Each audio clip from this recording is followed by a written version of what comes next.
పేరిట అందరికీ వందనాలమ్మ. కీర్తనల గ్రంథం దయచేసి అందరూ కూడా బైబిల్ తీయాలమ్మ. కీర్తనల గ్రంథం 34వ అధ్యాయం 19వ వచనం. నీతిమంతులకు కలుగు ఆపదలు అనేకులు, వాటన్నిటిలో నుండి యెహోవా వారిని విడిపించును. చూడనమ్మ, నీతిమంతులకు కలిగే అపాయాలంట అనేకులంట. అనేక విధంగా దేవుడు మనల్ని పరీక్షిస్తాడన్నది వాక్యానికి సాదృశ్యం. అయితే అపవాదైన సాతాను ఉంటాడు కదా, ఆ సాతాను అనేక కలిగి చేస్తుంటాడు మనకి. అయితే సాతానికి అవకాశం ఇచ్చేది ఎవరు అని అంటే తండ్రి ఆజ్ఞ లేకుండా ఈ సాతాను నీ మీద అనేక ఆపదలు తీసుకొచ్చి పెట్టడు. తండ్రి నిన్ను పరీక్షించుటకు మాత్రమే సాతాను పెట్టే ఆ పరీక్షల్లో నువ్వు నెగ్గాలన్నదే తండ్రి చిత్తం. కాబట్టి అనేక ఆపదలు సాతాన్ని కాడికి తీసుకొస్తాడు. అయితే నువ్వు నిలబడినప్పుడు, దేవుడి సన్నిధిలో దేవుడి ఎదుట నువ్వు నిలబడ్డప్పుడు, వాటన్నిటిలో నుండి కూడా దేవుడు నిన్ను విడిపించుటకు పాత్రుడై ఉన్నాడు. దేవుడు విడిపించగలిగిన దేవుడు ఖచ్చితంగా దేవుడు విడిపిస్తాడు. కాబట్టి ఆయన ఎదుట నువ్వు యథార్థంగా నీతిమంతులుగా మరి కనపడ్డప్పుడు దేవుడు వాటన్నిటిలో నుండి తప్పకుండా తప్పిస్తాడు. దేవుడు చుట్టూ, నీ కుటుంబం చుట్టూ దేవుడు ఒక కంచె వేస్తాడు. ఏదన్నా అపాయం నీ వద్దకు రావాలంటే మొదట దేవుని దాటి రావాలి. దేవుడు వాక్యం సెలవిస్తుంది కదా, నిన్ను ముట్టువాడు నా కనుగుడ్డు ముట్టినట్టే అని. దేవాతి దేవుడు నిన్ను కాపాడి రక్షించుటకు తన కనుగుడ్డు వాళ్ళే నేను చూస్తున్నప్పుడు దేవుడికి తోడుగా ఉండాలి. ప్రేమని పెట్టినారా? దేవుడు అంటున్నాడు, అనేక ఆపదల్లో మనం ఉన్నప్పుడు దేవుడు అనేక అభయాలు మనకి ఇస్తూ ఉంటాడు.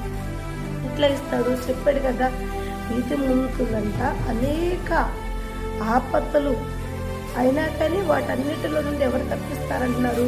దేవాతి దేవుడు నిన్ను తప్పిస్తాడు. ఎందుకంటే వాటిలన్నిటిలో నువ్వేం చేయాలి? దేవుడికి మొరపెట్టాలి, పరీక్షకు నిలబడాలి. ముఖ్యంగా చూడండి, మొదట ఆదాము అవ్వను మనం తీసుకుందాం. ఆదాము అవ్వను తీసుకుంటే దేవుడు వాళ్ళని చాలా ప్రేమించి వాళ్ళకి ఇచ్చిన వాగ్దానం ఏంటంటే, మీరు ఫలించండి, వృద్ధి చెందండి, విస్తరింపకండి, భూమిని నింపండి అని దేవాతి దేవుడు శ్రేష్టమైన ఆశీర్వాదం ఒకటి వాళ్ళకి అందించినప్పుడు ఆ ఆశీర్వాదానికి వాళ్ళు వారసులు కాలేకపోయారు. మత్తయి సువార్తలో కొత్త నిబంధనలో దేవుడు ఈ 12 మందిని సేవకు పంపించేటప్పుడు ఖచ్చితంగా ముఖాముఖిగా దేవుడు చెప్పిన మాట ఏంటో తెలుసా? మీరు వెళ్ళండి, ఏ ఇంటికైనా సరే మీరు వెళ్ళండి, వెళ్ళినప్పుడు ఆ ఇంటిని దీవించండి. ఆ ఇంట్లోకి మీరు అడుగు పెట్టినప్పుడు ఏం చేయమన్నాడు? ఆ ఇంటిని దీవించండి.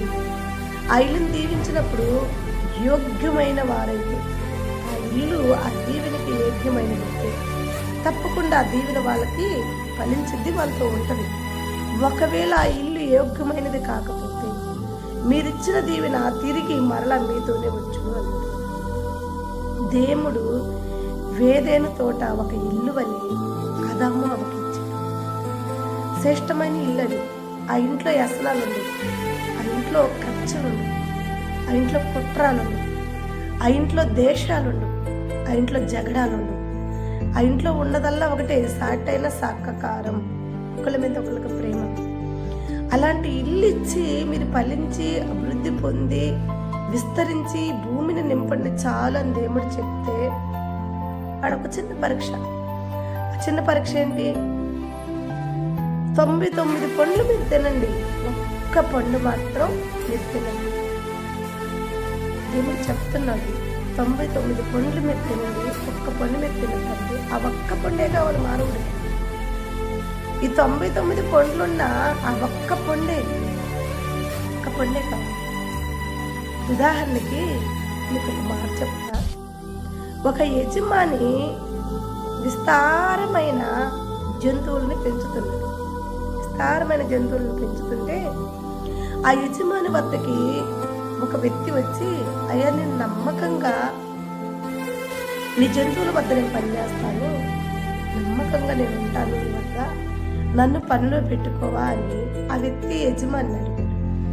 ఆ వ్యక్తి యజమాని అడిగినప్పుడు యజమాని కొంత ఆలోచన చేశాడు. ఎందుకంటే ఈ వ్యక్తిని నమ్మి నేను నా ఒక జంతువులన్నీ అప్పచెబితే ఇంత గొప్ప పార్క్ ఇక్కడ ఉంది, ఈ పార్కులో అనేక జంతువులు ఉన్నాయి, ఈ జంతువులన్నిటిని ఈ వ్యక్తికి అప్పచెబితే ఈ వ్యక్తి వాటిని పరిపాలించగలుగుతాడా? పరిపాలించలేకపోతే ఇవి చాలా ఖరీదు కలిగిన జంతువులు, చాలా విలువ కలిగిన జంతువులు. మరి వీటి నుండి ఈ వ్యక్తి నేను రక్షిస్తాను, నేను సేవ్ చేస్తాను, నేను పనికొస్తాను అంటున్నాను. ఈ వ్యక్తి వీటిని పరిపాలించగలుగుతాడో లేదో చిన్న పరీక్ష పెడదాం. ఆ పరీక్షలో అతను నిలబడితే తప్పకుండా ఈ జంతువులన్నీ అతనికి అప్పచెబుదాం, ఈ పరిపాలన అతనికి అప్పచెబుదాం. ఒకవేళ ఈ చిన్న దాంట్లో ఆ వ్యక్తి నిలబడలేకపోతే, చిన్న దాంట్లో నమ్మకంగా ఆ వ్యక్తి నిలబడలేకపోతే అప్పుడు ఆ వ్యక్తిని ఆ పని నుంచి తీసేయాలని ఆ వ్యక్తి చిన్న పరీక్ష పెట్టాడంట. అయ్యా రేపు ఉదయాన్నరా, అలాగే నువ్వు పనిలో చేరదు, పనికిరా అని చెప్పాడంట. చెప్పినప్పుడు ఈ వ్యక్తి ఉదయాన్నే ఆ యజమాని వద్దకి వెళ్ళాడు. అయ్యా నువ్వు నాకు పని ఇస్తానన్నావు కదా అని చెప్పి.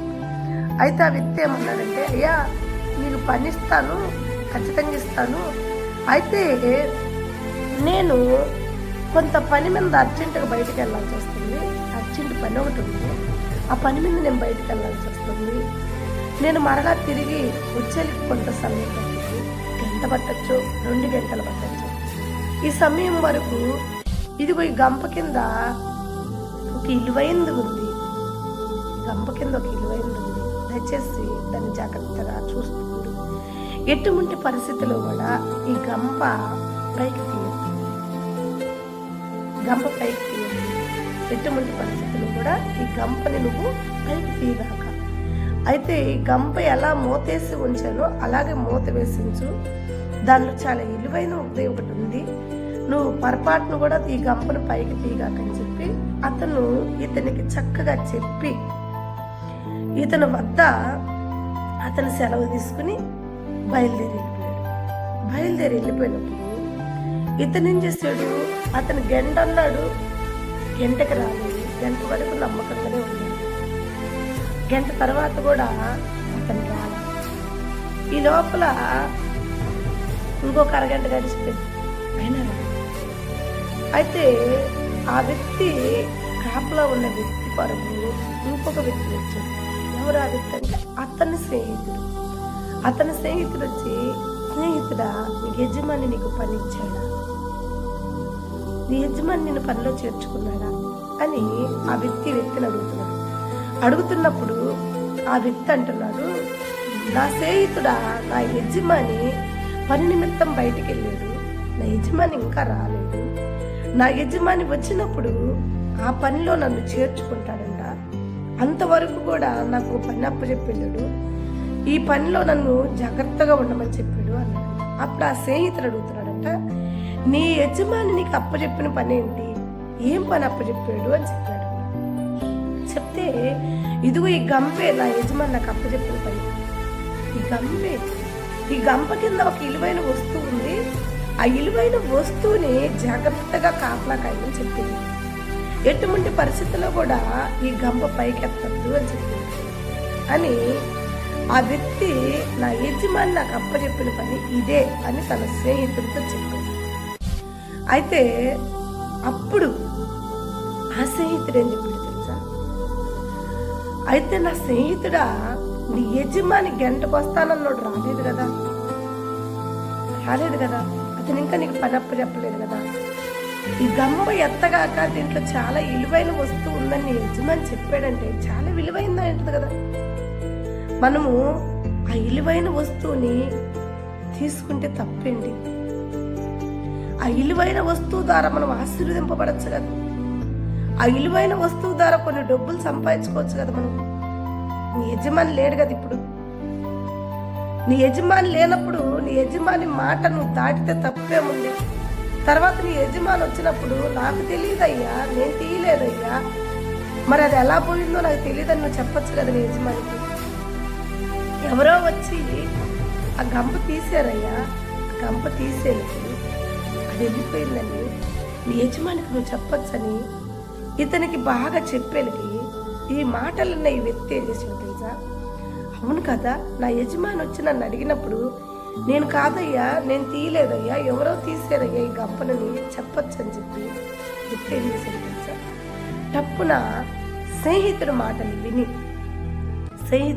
విని త్వరగా ఆ గంపను పైకి లాగా. ఏదో విలువైంది ఉంటుంది అందులో, ఒక విలువైన వస్తువును నా యజమాని దాచిపెట్టి ఉంటాడు అందులో.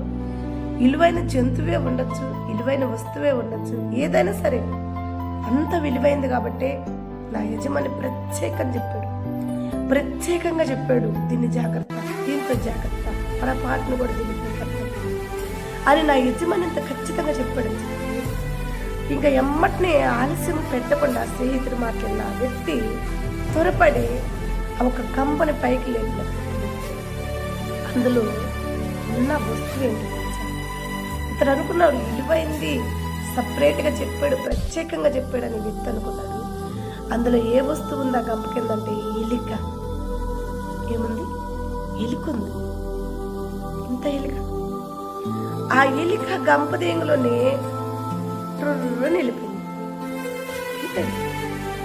బయటకు వెళ్ళిపోయి ఇతడి స్నేహితుడికి ఆశ్చర్యపోయారు. అరే, ఎలికిని గంప కింద పెట్టి కాపలా ఉండమన్నాడా? ఏంటి వింత? ఇదేం శ్రేష్టమైంది కాదే, దీని నుంచి జాగ్రత్తగా ఉండమని ఎందుకు చెప్పాడు? ఈ వెలుగు మనకి ఎందుకు పనికొచ్చింది? గబగబోద్దాన్ని వేలాడి తీసుకొచ్చి మరలా గంప కింద పెట్టాలని ట్రై చేస్తాడు. ఎలుక దొరికిద్దా? వచ్చిద్దా? బయటికి వెళ్ళిన ఆ ఎలుకని మరలా మనం బంధించగలుగుతామా? దాన్ని తీసుకొచ్చి లోపల పెట్టే అవకాశం ఏమన్నా ఉందా? లేదు కదా. యజమాని వచ్చాడు. ఎప్పుడొచ్చాడు? ఈ కథ, ఈ కార్యక్రమం అంతా జరిగినాక వచ్చాడు. వచ్చి, నా కుమారుడా, నీకు నమ్మకంగా ఒక పని అప్పచెప్పాను కదా, ఆ పనిలో నువ్వు నమ్మకంగా ఉన్నావా?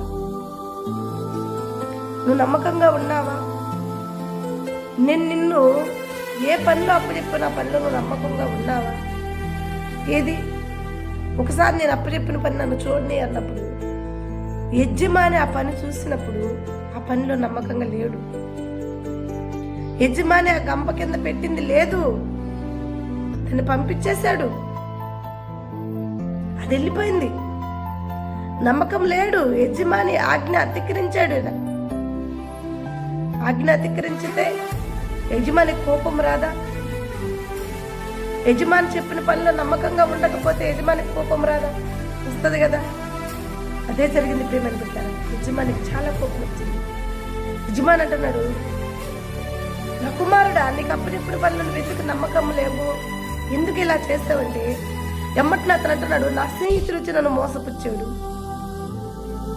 నా స్నేహితుడు చెప్పిన మాటలను బట్టి మోసపోయి నేను గబక్కన దాన్ని గంపని పైకెత్తాను, వెళ్ళిపోయింది. దాన్ని మరలా తిరిగి తెద్దామనుకున్నా కానీ అవకాశం లేకుండా. అప్పుడు అతను అంటున్నాడు, నీ స్నేహితుడికి ఆజ్ఞాపించిందే నేను. నువ్వేమాత్రం ఈ పనిలో నమ్మకంగా ఉంటావో నిన్ను చూడాలని, నిన్ను పరీక్షించాలని నీ స్నేహితుడిని నీ వద్దకు పంపించిందే నేను. పంపించాను స్నేహితుడిని.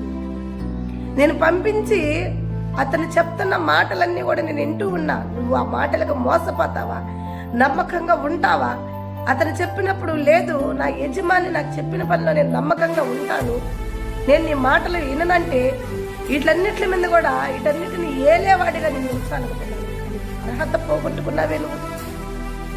చూడండి ప్రేమని బిడ్డలారా, ఆనాడు ఏదైనా తోటలో కూడా ఆదాము అవ్వలు కూడా అర్హత పోగొట్టుకున్నారు. నమ్మకంగా లేరు. నమ్మకం లేక దేవాతి దేవుడు చెప్పిన మాటలు వినక ఆజ్ఞ అధికరించి సాతాను వచ్చి మోసపుచ్చితే సాతాను కూడా దేవుడే పంపాడేమో. అన్ని జంతువులకు కాపలా ఉన్న దేవుడు పాము అతనికి చూస్తా ఉంటాడా? చూస్తా ఉండడు కదా. కానీ ఆయన చూస్తా ఉన్నాడంటే ఆయన దానికి అవకాశం ఇచ్చాడు. వీళ్ళు ఏమాత్రం లోపడతారో చూడాలి. వీళ్ళు కూడా అదే పని చేశారు. ఇప్పుడు పోయిన ఎలిగిని తీసుకొచ్చి మరలా గంపలో పెట్టలేరు. అలాగే తోటలో వీళ్ళు పోగొట్టుకున్న ఆశీర్వాదాలు తీసుకొచ్చుకుని మరలా వాళ్ళ జీవితంలో పెట్టలేరు. ప్రేమ దేవుడు వాక్యం సెలవిస్తుంది. దేవుడు వాక్యం సెలవిస్తుంది. ఆయనకు నమ్మకమైన వారు కావాలి. నీతిమంతులకు కలిగే ఆపదలు అనేకము, వాటన్నిటిలో నుండి దేవుడు వారిని విడిపిస్తాడు. ఒకళ్ళ కరువులో ఉంటే, నువ్వు ఒకరి శ్రమల్లో ఉంటే, నువ్వు ఒకరి కష్టంలో ఉంటే, ఆయన సన్నిధిలో నువ్వు ఉంటే, నీకు శ్రమలున్నా నువ్వు నీతిగా యథార్థంగా ఉండు, ఆయన ఎదుట ఆయన పనిలో నమ్మకంగా ఉండు. అప్పుడు ఆయన ఏం చేస్తాడు? నిన్ను విడిపిస్తాడు, వాటన్నిటినీ తప్పిస్తాడు. వాటన్నిటి నుండి నీకు ఏ అపాయం కూడా రాకుండా దేవుడు నిన్నేం చేస్తాడు? కాపాడుతాడు. కాబట్టి నువ్వేం చేయాలి? నమ్మకం కలిగి దేవుడు సన్నిధిలో ఎలా ఉండాలి? నమ్మకం కలిగి నువ్వు ఉండాలి. 34 కీర్తనలు 34:15 నీతిమంతులు మొరపెట్టగా యెహోవా ఆలకించును, వారి శ్రమలన్నిటిలో నుండి వారిని విడిపించును. దేవుడు విడిపిస్తాడు. శ్రమలు వచ్చినా, కష్టాలు వచ్చినా, బాధలు వచ్చినా నమ్మకంగా ఉంటే. ఈ ఆదాము అవ్వవలే మాట తప్పేవారే ఉండద్దు. ప్రియమైన బిడ్డలారా, దేవుడు ఒక వ్యక్తిని పరీక్షిస్తాడు. అపాయాలు అనేక పెడతాడు. అనేక అపాయాలు దేనికి పెడతాడు? ఎందుకు పెడుతున్నాడని మీరు అడిగితే, దేవుడు మనల్ని పరిశోధిస్తాడు. పరిశోధించి ఆయన పనిలో, ఆయన ఆశీర్వాదానికి మనం పాత్రలమా కాదా అని ఆయన అంతా కూడా మనల్ని ఎక్వేర్ చేసి, దానికి తగిన వారమైతేనే ఆ పనిలో దేవుడు మనల్ని నిలబెడతాడు. ఉదాహరణకు ఒక జాబ్ కొరకు ఒక వ్యక్తి వెళ్తుంటే, ఆ పెద్ద జాబ్ ఇచ్చే వ్యక్తి ఏం చేశాడో తెలుసా? బయట కొన్ని పరీక్షలు పెట్టాడంట ఆ వ్యక్తికి. ఏంటి ఆ పరీక్షలు అంటే? పెద్ద డబ్బులు కట్ట, దాదాపు 1 లక్ష రూపాయలు ఉండొచ్చు, 2 లక్షల రూపాయలు ఉండొచ్చు. ఆ డబ్బులు కట్ట ఒక పక్కన పడేసి కుర్చీలో కూర్చున్నాడంట వేరే వ్యక్తి. అప్పుడు ఈ వ్యక్తి అంట ఆ డబ్బులు తీసిపోయి అంతలా ఖర్చులు, అంతలా శ్రమలో ఉండి కూడా ఆ వ్యక్తి డబ్బులు ఆ వ్యక్తికి ఇచ్చాడంట. మరి కొంచెం దగ్గరికి రాగానే ఒక అమ్మాయి అంట కరెంట్ షాక్ పట్టుకుని కొట్టుకుంటూ ఉందంట. అయితే ఈ వ్యక్తి తన ప్రాణాలను కూడా లెక్క చేయకుండా పోయి ఆ అమ్మాయిని కాపాడాడంట. తర్వాత లోపలికి వెళ్ళి చూసినప్పుడు, నీకు ఎన్నో అపాయాలు వచ్చినాయి, అయినా సరే నువ్వు గెలిసావని చెప్పి ఆ వ్యక్తికి ఆ జాబ్ ఇచ్చి ఆ ఒక్క యజమాని ఆ వ్యక్తిని బలపరిచాడు. దేవుడు అంటున్నాడు, నీకు అనేక ఆపదలు వస్తే వారికి నువ్వు నాకు మొరపెట్టు, వాటన్నింటిలో నుండి, శ్రమంలో నుండి, కష్టంలో నుండి, బాధల్లో నుండి నేను, కానీ నేను ఇచ్చిన ఆజ్ఞను వక్రీకరించకూడదు. వక్రీకరించావంటే నీకు ఆశీర్వాదాలు ఉండు. ఈ ఉదయకాల సమయంలో దేవుడు నీకు ఇస్తున్న వాగ్దానం గుర్తుపెట్టుకోండి. నీతిమంతులకు కలిగే శ్రమలు అనేకి, వాటన్నిటిలో నుండి దేవుడు మిమ్మల్ని విడిపిస్తాడంటే ఈ శ్రమలు వస్తుంది దేవుడు పరీక్ష ద్వారా. ఈ శ్రమలకి నువ్వు నమ్మకంగా నిలబడు. ఆదా అవ్వవలే నువ్వు మోసపోవద్దు దుష్టుడు మాటలకి. ఈ గంప కింద ఎలికిని పారగొట్టినట్టు ఆశీర్వాదాలు పారగొట్టుకోవాలి. దయచేసి నీతిగా, యథార్థంగా దేవుడి సన్నిధిలో శ్రమ వచ్చిన, కష్టం వచ్చిన, బాధ వచ్చిన, శుద్ర, మేష, అభినగు అనేవారు శ్రమ వచ్చింది, కష్టం వచ్చింది, 7 అగ్ని వచ్చింది, అయినా సరే ఎక్కడ కూడా భయపడలేదు. ఆ శ్రమను చూసి భయపడకుండా మేము సేవించుచున్న దేవుడు నమ్మదగిన దేవుడు. తప్పకుండా ఈ 7 అగ్ని నుండి దేవుడు మమ్మల్ని విడిపించగలిగిన దేవుడు. ఒకవేళ విడిపించకపోయినా మా దేవుడు ఈ అగ్నికి మేము ఆహుతి కావటానికి మాత్రం కూడా వెనకాడం, కానీ మా తండ్రి నామం పేరట మాత్రమే మేము సాగిలపడతాము కానీ మరొక దానికి మేము సాగిలపడమని వాళ్ళు ఎంత శ్రమ వచ్చినా కానీ ఎలా అయితే నిలబడ్డారు. ప్రేమైన బిడ్డ, దేవాతి దేవుడు 4వ వ్యక్తిగా వాళ్ళ మధ్య తిరిగి వాళ్ళ శ్రమ నుంచి వారిని విడిపించి దేవుడు వారిని కాపాడాడు. చూసాం కదా మనందరం కూడా. వాళ్ళ శ్రమ నుండి వాళ్ళని విడిపించాడు దేవుడు. అగ్ని నుండి 7 అగ్ని నుండి వారిని విడిపించాడు దేవుడు. ఈ రోజు దేవాతి దేవుడు నీకు ఇస్తున్న అగ్ని కూడా అదే. నువ్వు మొరపెట్టగా నీ శ్రమలన్నిటిలో నుండి నేను నిన్ను విడిపిస్తానంటున్నాడు. దేవుడికి మహిమ. ఎట్లా ఉన్నప్పుడంటే శుద్ర, మేష, అభినగు అని వీళ్ళు ఎలా దేవుడు ఎదుట యథార్థము కలిగి ఉన్నారు, నీతిమంతులుగా ఉన్నారు. అలా నువ్వు ఉన్నప్పుడు, ఆదాము అవ్వవలే ఉన్నప్పుడు కాదు, అలా నువ్వు ఉన్నప్పుడు దేవుడు నీతో కూడా ఉంటాడు. దేవుడి మాటలు దీవించి ఆశీర్వదించును. ప్రభా నీకు స్తోత్రమయ్యా. అవును ప్రభా, నీతిమంతులకు కలిగే అపాయాలు అనేకం. శుద్రకు, మేషకు, అభినకున్న తండ్రి ఒక 7 అగ్ని అపాయంగా వచ్చిన దాని నుండి నువ్వు తప్పించి కాపాడిన దేవుడు నమ్మదగిన దేవుడు అయ్యా. మమ్మల్ని కూడా కాపాడి, మమ్మల్ని కూడా రక్షించి, నీ అనుదినములో నా తండ్రి మమ్మల్ని జ్ఞాపకం చేసుకుని సదాకాలం మాకు తోడుగా ఉంది. నీ ఆశీర్వాదాలు మేము పొందుకునేవారుగా ఉంచమని, ఆశీర్వాదాలు పోగొట్టుకునేవారుగా మమ్మల్ని ఉంచొద్దని యేసయ్య ఉన్నతమైన నామములో ఈ ఉదయకాల సమయాన్ని ప్రార్థించి అడిగి వేడుకుంటున్నాం తండ్రి. ఆమేన్. మన పరమ తండ్రి అయిన తండ్రి ప్రేమ, ఆయన కుమారుడు కృప, పరిశుద్ధాత్మని సహవాసం సదాకాలం మనందరికీ తోడై ఉండును గాక. ఆమేన్. God bless you. ప్రభు మిమ్మల్ని అందరినీ దీవించి ఆశీర్వదించును గాక.